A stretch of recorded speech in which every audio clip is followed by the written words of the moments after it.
আসসালামু আলাইকুম, তোমাদের আতিক ভাই। আর আশা করি নিচ্ছি যে আতিক ভাই ব্লগার চ্যানেল থেকে ভিডিওটা দেখতেছেন। তো এখন যে ভিডিওটা আপনাদের কাছে শেয়ার করব সেটা হচ্ছে স্কোয়াশ লাউ আমি কিভাবে লাগাবো সেটাই আপনাদের সামনে তুলে ধরবো। ঠিক আছে, দেখতেছেন আমার হাতে সেটা হচ্ছে কষ লাউ।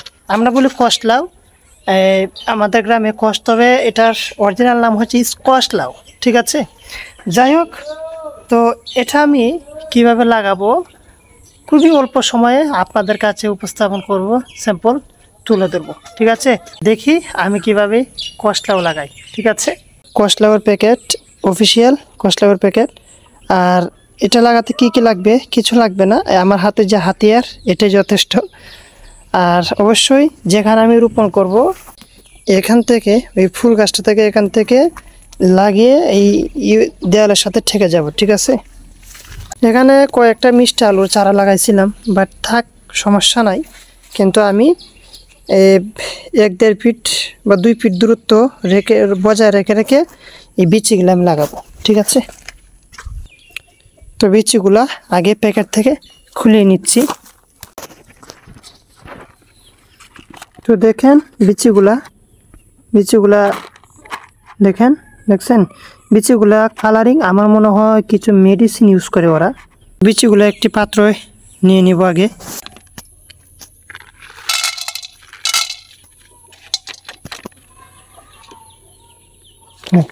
ঢেলে নিলাম বিচিগুলা। দেখেন এই লালচে কালার আর কি, কত সুন্দর কুমড়ার বিচির মতো বিচিগুলা।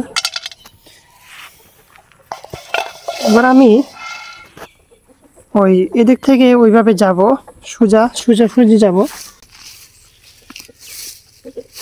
তো এরকম পরিষ্কার করে করে আমি 2 ফিট দূরত্ব বা 1.5 ফিট দূরত্ব বজায় রেখে আমি লাগিয়ে দেব। ঠিক আছে, এরকম পরিষ্কার করে নিলে হবে, এত প্রয়োজন নয় পরিষ্কার করার। চারা উঠলে পরে বেশি জায়গা পরিষ্কার করে দিতে পারবো। ঠিক আছে, আর এই যে দেখতেছেন সেটা হচ্ছে রাবিশ আর বালি। ঠিক আছে, রাবিশ আর বালি এই জন্য খুবই সহজ হয়। কোনো এই যে একটি গাছ তোলা মাত্রই দেখেন কত সুন্দর হয়ে গেছে, আর কোনো কিছু আমার হাতিয়ারের প্রয়োজন নাই। এবার শুধু ওইখানে এইভাবে রোপণ করে দিলেই চলে।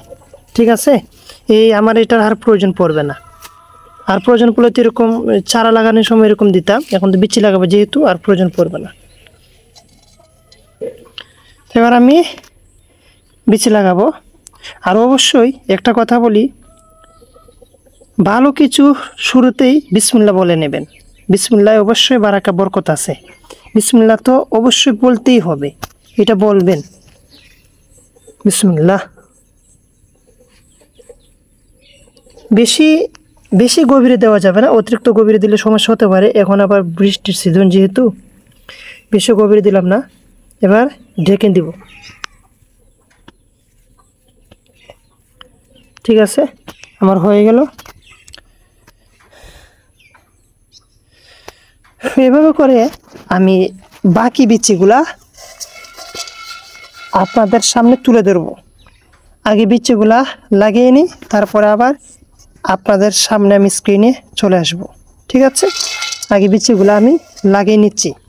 সেম এরকম করে বাকি বিচিগুলা আমি লাগাবো। ঠিক আছে, আলহামদুলিল্লাহ আমার কষ লাউয়ের বিচি লাগানো হয়ে গেছে, অলরেডি কমপ্লিট।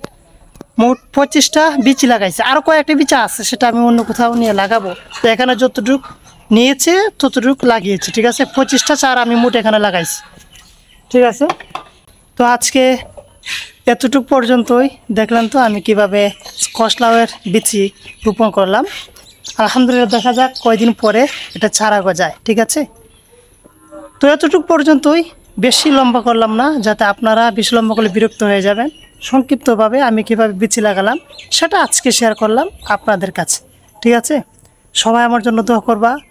সবাইকে তোমাদের সবাইকে আমি আল্লাহর জন্য ভালোবাসি। আমাকেও ভালো যদি বাসো আল্লাহর জন্য বাসবা। সবাইকে শুভেচ্ছা জানিয়ে আমি এই পর্যন্তই রাখলাম। আসসালামু আলাইকুম।